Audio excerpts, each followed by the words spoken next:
When I was over in Perth, I seemed to be a little bit obsessed about looking at paths and how they're constructed.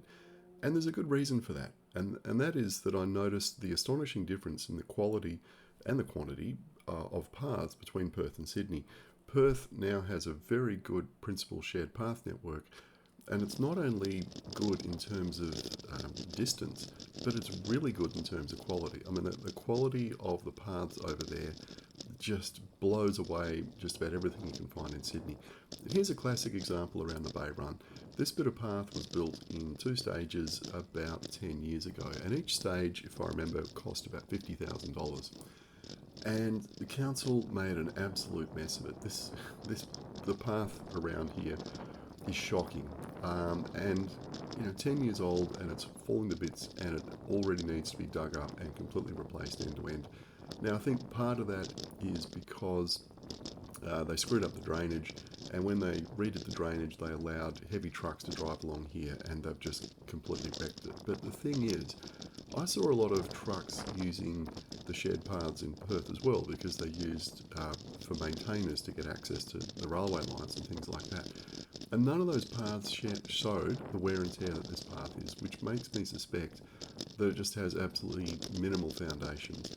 And that comes down to what councils are specifying in their documents. You got to have nice thick foundations that'll support the traffic that's going to be on top of it.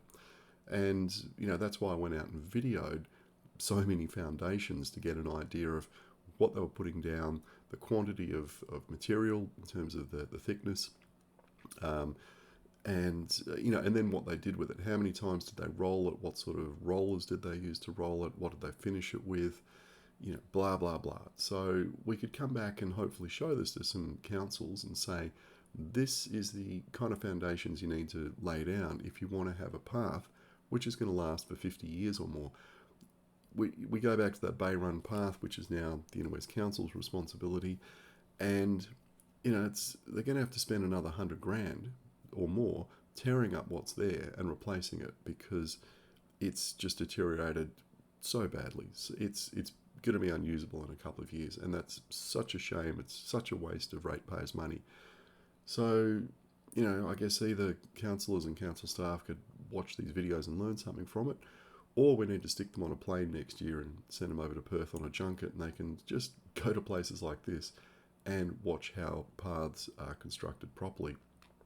So, yeah, there's lessons to be learned, but I guess the question is, do people want to learn the lessons or not?